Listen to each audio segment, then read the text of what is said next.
What if the peace you long for wasn't a distant destination, but a memory residing deep within your being? In a world that pushes us to seek, accumulate, and control, we have forgotten a liberating truth. Peace is not found, it is remembered.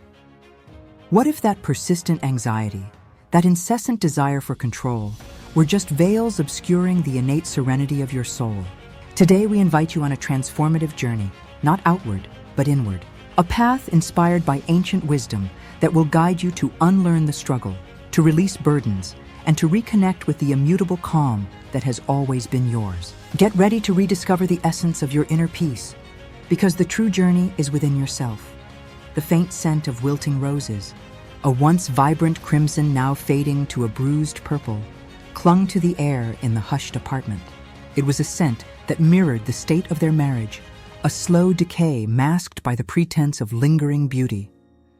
Ilara traced the rim of her empty teacup, the porcelain cool against her fingertips, a stark contrast to the simmering heat of anxiety that had become her constant companion. Outside, the city pulsed with a life she no longer felt a part of, its relentless rhythm a mocking reminder of the stillness that had settled within her and Liam's shared existence. Their conversations had dwindled to logistical exchanges, polite inquiries about meals and schedules, a hollow echo of the passionate debates and shared laughter that had once defined them. Liam, once the anchor of her world, had become a distant figure, his gaze often fixed on a horizon Ilara couldn't fathom, his touch growing hesitant, his presence a ghost in their once vibrant home. The silence between them was no longer comfortable. It was a chasm, widening with each passing day, threatening to swallow them whole. Desperation, a cold and insidious vine, had begun to twist its way around her heart, whispering insidious suggestions, painting a desperate future where she was left utterly alone. The fear of that solitude, of a life stripped bare of the man she had promised forever to, was a gnawing ache that eclipsed all reason. It was in this suffocating stillness, under the weight of an impending, unspoken end, that the seed of a terrible idea took root, a fragile, dangerous bloom born of profound fear and a desperate will to survive the perceived collapse of her world. This was not a story of grand gestures or dramatic confrontations, but a quiet unraveling, a slow-motion implosion born from a single, desperate choice made in the dim light of a failing love, a choice that would ripple outward, altering the course of their lives with a force far greater than she could have ever imagined. The air in the apartment felt heavy, charged with an unspoken dread, a premonition of the storm that was gathering, not in the skies above, but within the fragile confines of their shared and increasingly fractured reality. The initial spark of the plan, born from the ashes of her fear, felt less like a deliberate act of deception and more like an involuntary reflex, a primal instinct to preserve what was slipping through her fingers. It began with a subtle shift in her demeanor, a carefully orchestrated vulnerability that Liam, in his own quiet struggle, seemed receptive to. She started to withdraw, her usual buoyancy replaced by a melancholic quietude, her eyes holding a sadness that seemed to deepen with each passing day. She allowed the unspoken anxieties to manifest in her posture, her movements becoming smaller, more hesitant. Liam, when he noticed, would offer a tentative touch, a question laced with concern, and in those moments, a flicker of hope would ignite within her, fueling the dangerous charade. The carefully constructed narrative began to take shape in her mind, a fragile scaffolding built upon a foundation of what she desperately wished to be true. She practiced the words, the inflections, the subtle cues that would convey a profound truth, a truth she was fabricating, piece by agonizing piece. The weight of this secret, however, was immense, a constant pressure behind her eyes, a tightness in her chest that made each breath a conscious effort. It was a performance, she knew, a role she was stepping into with a chilling resolve, a desperate attempt to reclaim the attention and affection that had begun to drift away. The wilting roses in the vase seemed to mock her efforts, their fading beauty a constant reminder of the decay she was trying so desperately to arrest. The city lights outside, once symbols of possibility, now felt like 1,000 accusing eyes, witnessing her clandestine preparations, her descent into a world of manufactured reality. She felt herself becoming a stranger to herself, the lines between her true feelings and the fabricated persona blurring with an alarming speed. The silence in the apartment was no longer just an absence of conversation. It was a vast, echoing space where her own anxieties and the fabricated narrative began to collide, creating a dissonant hum that vibrated through her very being. This was the precipice, the point of no return, where the desperate desire for connection had begun to morph into the dangerous pursuit of control. A control she believed was the only way to salvage the fragments of a love that was rapidly disintegrating. The moment arrived not with a thunderclap, but with a whispered confession, delivered in the soft, dim light of their bedroom, the city's muted hum, a distant lullaby. Ilara, her voice trembling, wove the carefully rehearsed tapestry of her fabrication, each word a deliberate stitch in the fabric of their shared future. She spoke of a newfound hope, a fragile miracle that had bloomed in the barren landscape of their marriage, a promise of renewal, of a fresh start. She watched Liam's face, a landscape of shifting emotions, disbelief warring with a dawning wonder, a flicker of something akin to joy, a desperate clinging to the possibility of redemption. He reached for her, his hands tentative at first, then firm, pulling her close, his embrace a mixture of relief and renewed commitment. In that moment, the lie, so meticulously crafted, felt like the most profound truth, a beacon of hope in the encroaching darkness. Liam's response was everything she had desperately craved, a renewed focus, a promise to change, a recommitment to their shared life. He spoke of futures, of building a family, of cherishing this unexpected gift. The apartment, which had felt so suffocating, suddenly seemed to expand, filled with a fragile, nascent joy. The wilting roses, perhaps in her imagination, seemed to regain a touch of their former vibrancy. For a fleeting period, the ruse worked, a delicate illusion that held their fractured world together. Liam's attention was solely on her, his gaze no longer distant, but filled with a protective tenderness. Their conversations, once strained and superficial, now flowed with a renewed purpose, centered around the imagined future, the tiny life that was supposed to bind them inextricably. Ilara reveled in this newfound closeness, the warmth of his presence a balm to her wounded spirit. Yet beneath the surface of this fragile peace, a disquieting truth festered. The performance, however convincing, was a constant strain, a tightrope walk over an abyss of her own making. Every shared dream, every whispered plan for the future, was underscored by the hollow echo of her deception. The joy was tainted, a bitter sweetness that she could not quite shake. The fear of exposure, a lurking shadow, was always present, a silent observer of their fragile happiness. She was living a borrowed life, a life built on a foundation of sand, and the inevitable tide of truth was always on the horizon, a distant but undeniable threat. The tenderness in Liam's eyes, once a source of comfort, now felt like a heavy burden, a testament to the depth of the betrayal she was perpetrating. The carefully constructed facade began to show hairline fractures, not from external pressure, but from the internal rot of the lie itself. Ilara found herself increasingly ensnared by the tangled web she had woven. The effort of maintaining the deception became a monumental task, a constant, draining vigilance. Every casual question about her well-being, every well-intentioned inquiry about the pregnancy, felt like an interrogation, a potential unraveling. She began to avoid situations that might expose her, withdrawing from friends, fabricating excuses for her increasing isolation. Liam, initially swept up in the promise of renewed love, started to sense a subtle discordance, a disquiet that he couldn't quite articulate. Ilara's extreme sensitivity, her volatile moods, her sudden bouts of anxiety, began to chip away at his unwavering belief. He attributed it to the stress of the situation, the delicate nature of pregnancy. But a seed of doubt, small and tenacious, had begun to sprout in the fertile ground of his concern. The shared intimacy, once a source of solace, now felt fraught with unspoken tension. Her manufactured symptoms, once easily explained, began to strain credibility. The subtle inconsistencies, the forgotten details of her fabricated timeline became more pronounced. Alara lived in a state of perpetual anxiety, the fear of discovery a constant knot in her stomach.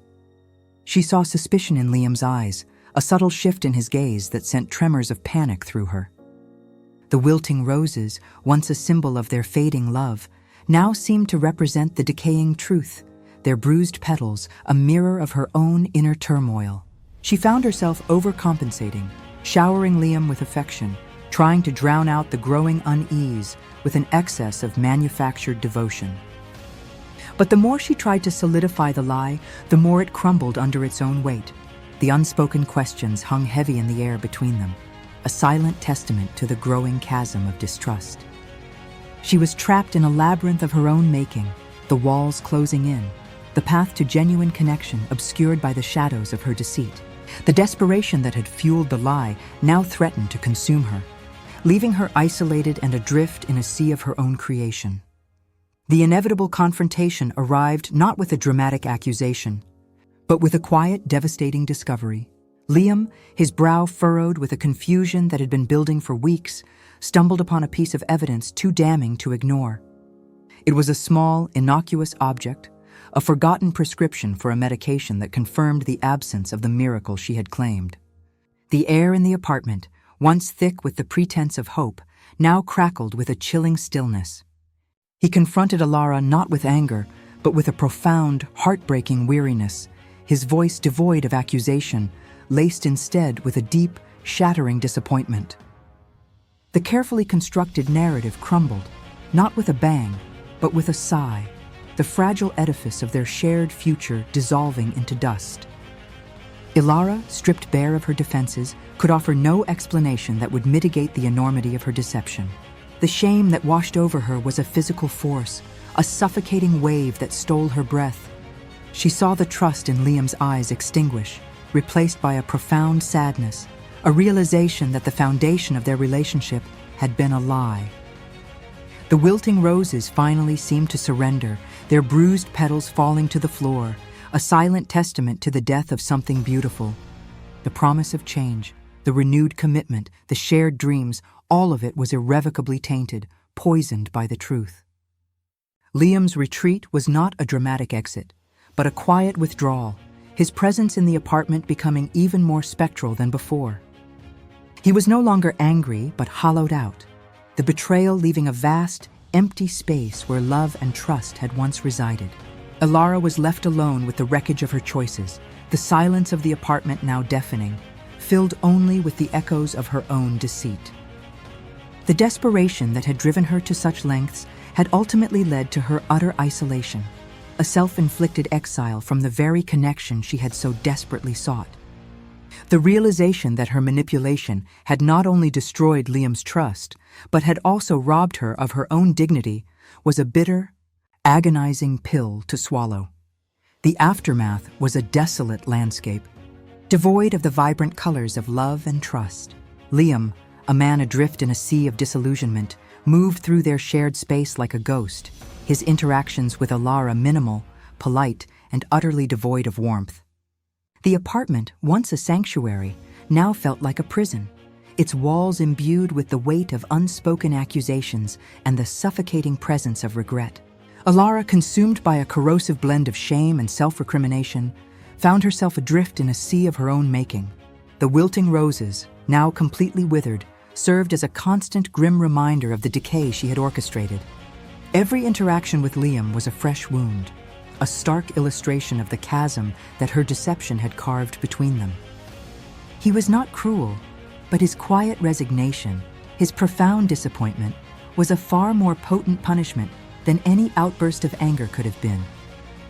He spoke of the future, not with the hopeful anticipation of before, but with a detached pragmatism, outlining the practicalities of separation, the logistics of dividing their lives. Alara, witnessing the slow, agonizing dismantling of their shared existence, was forced to confront the true cost of her desperation. The fear of solitude, which had been her primary motivator, now seemed like a cruel irony, as she found herself more profoundly alone than she had ever imagined, even with Liam still physically present. The realization that her attempts to control the narrative had instead stripped her of agency, leaving her powerless in the face of the consequences, was a profound and humbling lesson. She saw, with agonizing clarity, how the act of manipulating another person had eroded her own sense of self, leaving her feeling hollowed out and diminished. The dignity she had sought to preserve by clinging to Liam through deceit had been the very thing she had sacrificed, leaving her with nothing but the bitter taste of regret and the gnawing emptiness of a love built on a lie. The path forward was shrouded in uncertainty, a bleak expanse where the only certainty was the painful journey of reckoning with the wreckage she had created. In the quiet aftermath, as the dust of their fractured life began to settle, Alara stood on the precipice of a new, stark reality. The wilting roses had long since been discarded, their final petals swept away, leaving behind only the faint, lingering scent of decay, a scent that now seemed to reside within her own soul. Liam had moved out, his departure marked not by a dramatic farewell, but by a quiet, almost imperceptible absence, a void that echoed the emptiness in her own heart. The apartment, once a symbol of their shared hopes, now stood as a monument to her profound misjudgment. The lessons, learned through the crucible of her own making, were etched deeply into her being. The desperation that had driven her, a powerful, misguided force, had served only to isolate her further, to sever the very bonds she had sought to strengthen. She understood now, with a clarity that was both agonizing and liberating, that honesty, however painful, was the only true bedrock upon which any lasting connection could be built. The illusion of control, the desperate attempt to manipulate circumstances and emotions, had ultimately led to her own loss of dignity and the destruction of everything she held dear. There was no magic elixir, no grand pronouncement that could undo the damage. The journey ahead was one of quiet atonement, a slow and arduous process of rebuilding not just her life, but her sense of self. She had faced her greatest fear, not of being alone, but of being alone with the knowledge of her own capacity for deceit. The memory of Liam's disappointed gaze, the quiet resignation in his voice, would forever serve as a stark reminder of the devastating power of a lie. Yet within this desolate landscape, a flicker of resilience began to emerge. The recognition of her own fallibility, the profound understanding of the fragility of trust, offered a nascent form of wisdom. It was a harsh truth, delivered through the brutal dismantling of her world, but it was a truth that held the potential for genuine growth. The return, not to Liam but to herself, was the ultimate resurrection, a painful but necessary rebirth, carrying the heavy, yet ultimately cleansing, elixir of hard-won self-awareness, a testament to the enduring, albeit painful, truth that genuine connection can only bloom in the fertile soil of unwavering honesty. The raw, unvarnished truth of her actions began to manifest not in grand pronouncements, but in the subtle, almost imperceptible ways Alara started to interact with the world around her. The constant performance, the internal tension of maintaining her elaborate fiction, had conditioned her to scrutinize every interaction, every word spoken to her. Now, even in the absence of the lie, this hypervigilance lingered, a phantom limb of her deception. She found herself meticulously analyzing Liam's brief, polite exchanges, searching for any hint of residual affection, or, conversely, any confirmation of his complete detachment. This obsessive dissection of his words, his tone, his fleeting glances, was a new layer of torment, a self-imposed penance that kept her tethered to the very situation she now yearned to escape. It was as if the lie had rewired her brain, leaving her incapable of experiencing genuine connection or trust, even when the deceit itself had been exposed. Consider how this applies when you face a difficult conversation, the temptation to anticipate every possible negative reaction. To rehearse counter-arguments before a word is even spoken often stems from a similar conditioning, a learned distrust born from past experiences of betrayal or manipulation, whether inflicted upon you or, as in Alara's case, by your own hand. This ingrained pattern of anticipating conflict, of bracing for impact, prevents genuine dialogue, creating a barrier to understanding and reconciliation. Furthermore, The exposure of her ruse had stripped Alara of a fundamental aspect of her identity, her agency. For so long, she had believed that by controlling Liam's perception of reality, she was in control of her own destiny. Now the stark reality was that her actions had rendered her utterly powerless. The future she had desperately tried to engineer had dissolved, leaving her with no clear path forward. This powerlessness manifested as a profound inertia, a difficulty in making even the smallest decisions. Choosing what to eat for breakfast, what clothes to wear, felt like insurmountable tasks, each decision weighted with the specter of past failures. This paralysis wasn't born from a lack of options, but from a deep-seated fear of making another wrong choice, of compounding her already significant errors. Building on this, however, the psychological impact extends beyond mere indecisiveness. It fosters a sense of learned helplessness, where the individual begins to believe that their actions have no meaningful impact on outcomes, a dangerous belief system that can perpetuate a cycle of stagnation. Now think about how this might play out in a professional setting. An employee who has been consistently overlooked for promotions despite excellent performance might develop this same sense of helplessness, leading them to stop putting forth their best effort, believing their contributions are ultimately futile. The emotional toll, however, was not solely focused on the external consequences of her actions, but also on the internal erosion of her self-worth. The shame she felt wasn't a fleeting emotion. It was a pervasive, corrosive force that gnawed at her sense of inherent value. She began to see herself not as a victim of her circumstances, but as the architect of her own downfall, a fundamentally flawed individual incapable of genuine love or honest connection. This self-condemnation was a relentless internal monologue, replaying her transgressions, highlighting her perceived inadequacies. Consequently, the very act of seeking solace or understanding became an exercise in self-punishment, as she believed she was undeserving of compassion. Imagine this applying to someone who has made a significant mistake in their personal finances.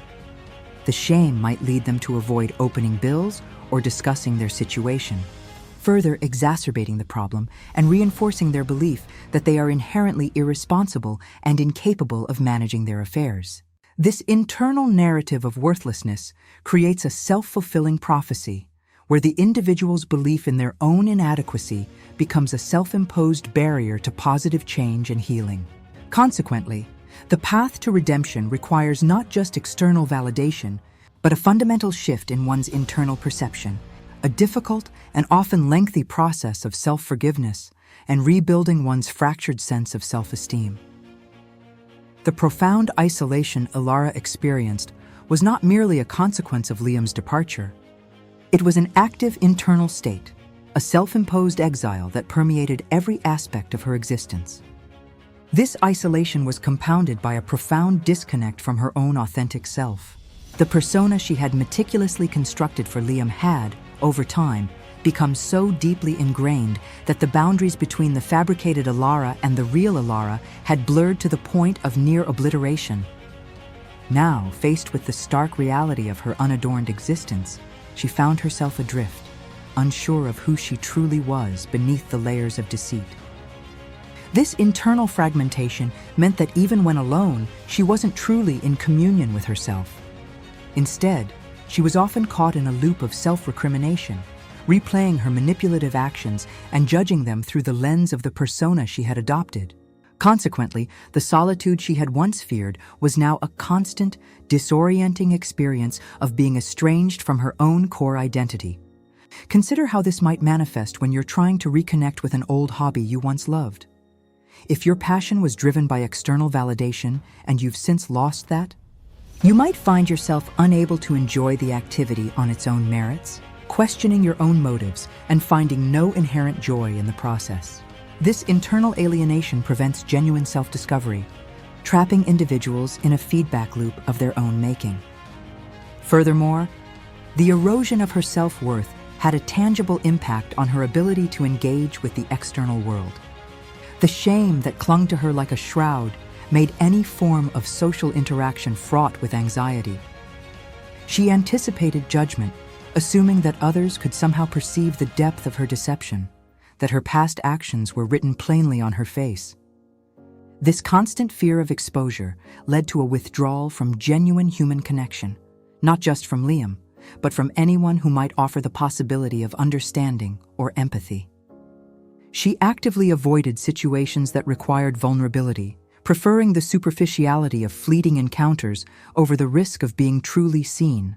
Consequently, the very connections she craved became unattainable as her own internal barriers prevented her from reaching out. Observe how this might play out in a professional networking event. Someone who feels they haven't lived up to their own or others' expectations might avoid engaging in meaningful conversations, sticking to polite surface-level exchanges, fearing that any deeper inquiry would reveal their perceived shortcomings. This avoidance, while seemingly a protective measure, ultimately reinforces their isolation and hinders their ability to build authentic relationships. The internal narrative of unworthiness, therefore, actively sabotages opportunities for external validation and support. Another crucial layer to Alara's predicament was the way her desperation had warped her perception of love itself. She had come to equate love with possession, with the absolute certainty of another person's presence and unwavering attention. Her desperate act of faking a pregnancy was not born from a desire for genuine companionship or shared growth, but from a fear of abandonment, a desperate need to anchor Liam to her side, irrespective of the underlying emotional reality.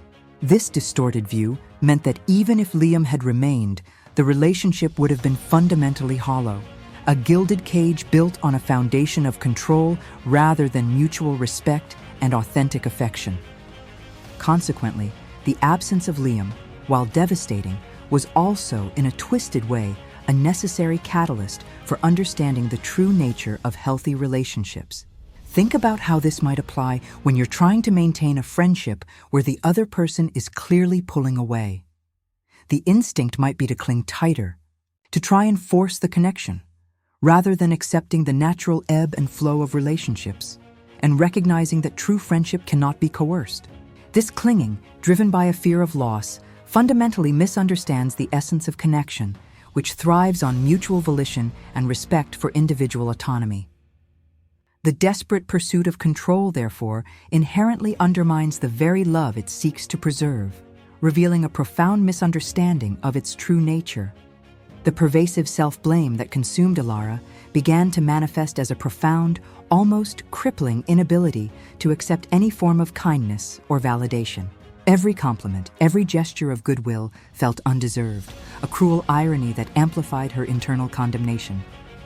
She would deflect praise with self-deprecating remarks, her internal monologue constantly reminding her of her fundamental flaws. This wasn't mere humility.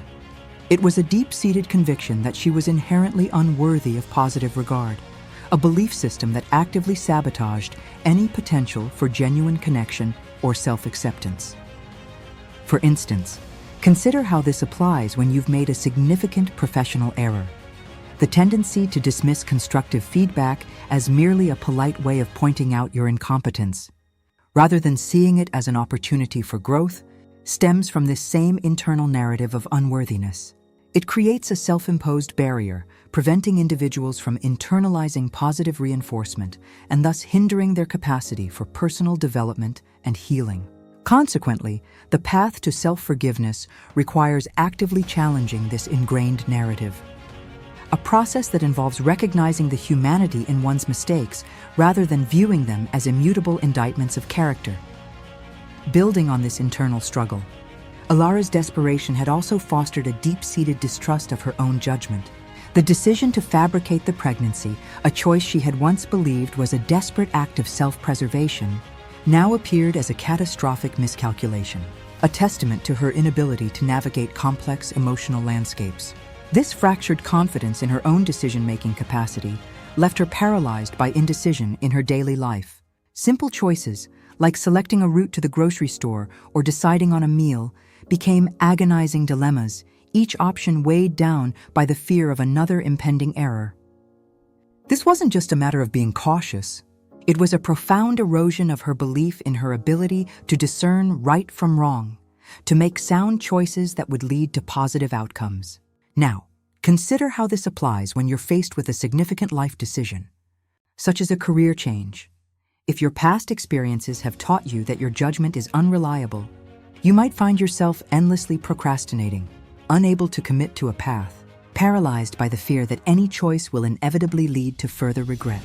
This pervasive lack of faith in one's own intuition and reasoning can create a self-perpetuating cycle of inaction and missed opportunities, hindering personal growth and forward momentum. Conversely, the emotional fallout from her deception had inadvertently illuminated a crucial, albeit painful, truth about the nature of genuine commitment. Ilara had initially believed that by forcing Liam to stay, by manufacturing a reason for him to remain by her side, she was securing his love and loyalty. However, the subsequent unraveling of her lie revealed the hollowness of such a foundation. The forced proximity, devoid of authentic affection and shared truth, was ultimately unsustainable. This realization prompted a deeper understanding. True commitment is not a matter of coercion or obligation, but a voluntary and ongoing choice, freely given, rooted in mutual respect and unwavering honesty.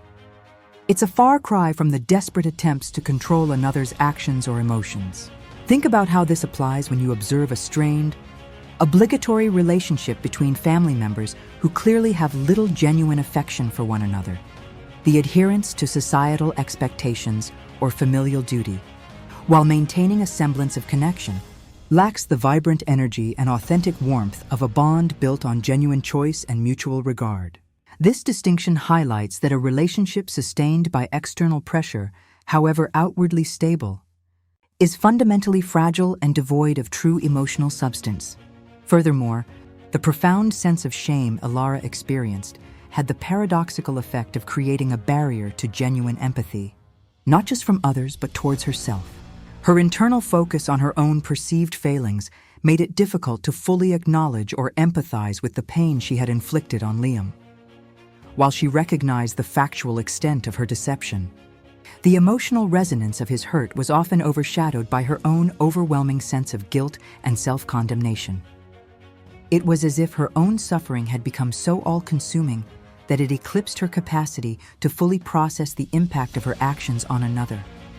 Consequently, the path to true remorse and reconciliation required not only acknowledging her wrongdoing, but also developing a more profound capacity for empathetic understanding of the injured party's perspective, even when it meant confronting the uncomfortable truth of her own culpability. Consider how this applies when you witness someone who has caused harm but seems more focused on their own punishment than on the well-being of those they've wronged. Their inability to fully engage with the victim's pain, often masked by self-flagellation, prevents genuine healing for all involved. This self-absorption, born from overwhelming shame, can hinder the development of a truly remorseful and restorative mindset, making it challenging to mend fractured relationships or achieve genuine personal growth. Reflecting on this journey so far, we observe the intricate tapestry woven from threads of desperation, deception, and the subsequent unraveling of deeply held illusions. The echoes of a love sought through manufactured means resonate not as a testament to its strength, but as a stark illustration of its fragility when divorced from truth. The profound isolation that followed was not merely an external consequence, but a deeply internalized state, a consequence of a self-estrangement that blurred the lines of authenticity. The very act of seeking connection through artifice ultimately severed the pathways to genuine intimacy, leaving a void where shared understanding should have flourished. The journey has illuminated how the desperate pursuit of control, when misdirected, invariably leads to a relinquishing of personal agency, trapping individuals in a cycle of inaction and self-doubt, far removed from the envisioned outcome. Drawing these strands together, we see a consistent pattern emerge, the corrosive nature of a lie that, once unleashed, spreads like an unseen blight, affecting not only the intended recipient but also, and perhaps more profoundly, the architect of the deception. The self-worth, once tethered to the perceived success of the ruse, crumbled under the weight of its exposure, revealing a deep-seated conviction of unworthiness that actively repelled any possibility of healing or external validation. This internal landscape, so profoundly altered by the initial choice, became a formidable barrier, not only to rebuilding external relationships, but also to fostering a genuine reconciliation with oneself. The echoes of past actions, once serving as a constant internal judgment, now serve as a silent yet potent reminder of the cost of misplaced desperation and the intricate ways in which our choices sculpt our inner reality, often in ways we scarcely anticipate. In light of these insights, the path forward becomes clearer, though not necessarily easier. The initial impetus, born from a profound fear of loss, ultimately led to a far greater, more fundamental loss: the loss of self, the forfeiture of integrity, and the shattering of authentic connection. The narrative has consistently underscored that true commitment and enduring love cannot be manufactured or coerced. They are organic growths, nurtured by honesty and mutual respect, thriving only in the fertile ground of transparency. As we pivot towards the final reflection, the cumulative effect of these converging ideas suggests a profound reevaluation of what constitutes genuine strength and the true foundations of lasting relationships. Moving beyond the superficial allure of control towards a deeper, more resilient form of connection rooted in unvarnished truth. The journey, though fraught with pain, has laid the groundwork for a more profound understanding of human vulnerability and the redemptive power inherent in confronting reality, however harsh it may be. The final act of this unfolding narrative is not one of grand pronouncements or sweeping resolutions, but a quiet, profound recalibration of the soul. The echoes of a love sought through desperate artifice have faded, leaving behind the stark, unvarnished truth of its absence. Ilara's journey, from the precipice of deception to the desolate landscape of its aftermath, has been a brutal testament to the corrosive power of a lie, not merely upon the deceived, but upon the deceiver. The isolation she experienced was not a consequence of Liam's departure alone, but a self-imposed exile, a consequence of a fractured identity where the manufactured persona had eclipsed the authentic self. This profound disconnect meant that even in solitude, she was not truly in communion with her own being, but perpetually trapped in a disorienting echo chamber of her past actions. The shame that had once been a suffocating shroud began, however, to transform, not into absolution, but into a foundational understanding of human fallibility. The true cost of her desperation was not merely the loss of Liam, but the profound erosion of her own inherent worth. Each perceived failure, each moment of self-recrimination had reinforced a deeply ingrained belief in her own unworthiness, a conviction that actively repelled any possibility of healing or external validation. This internal narrative, so potent and persistent, had become a formidable barrier, not only to rebuilding fractured external relationships, but also to fostering a genuine reconciliation with herself. The journey has laid bare the intricate ways in which our choices sculpt our inner reality, often in ways we scarcely anticipate, demonstrating that the pursuit of control, when misdirected, invariably leads to a relinquishing of personal agency, trapping individuals in a cycle of inaction and self-doubt. Yet within this desolate landscape, a nascent understanding begins to bloom.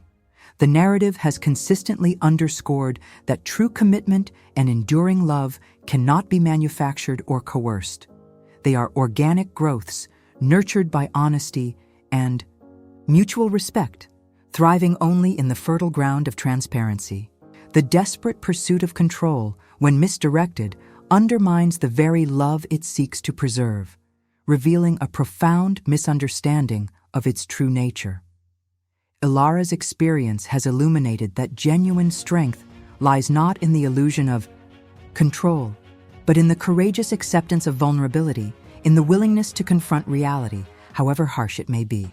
The path forward is not paved with the erasure of past mistakes, but with the integration of their lessons, a process that demands a profound reevaluation of what constitutes authentic connection and the courage to build anew on the bedrock of unvarnished truth. The true practice begins now, the arduous yet ultimately liberating work of reclaiming a self not defined by deception, but by the quiet resilience found in facing oneself, flaws and all, and choosing with unwavering intent the path of integrity, even when the world offers the easier, albeit hollow, allure of artifice. This was another incredible story from our channel.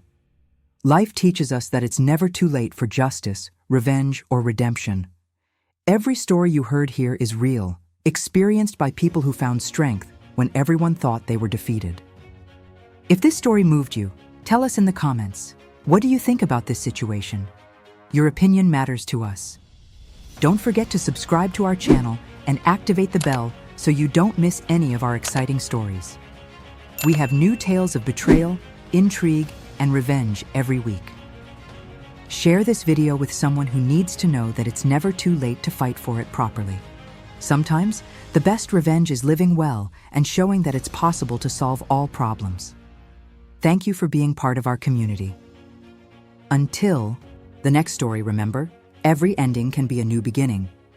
See you in the next video.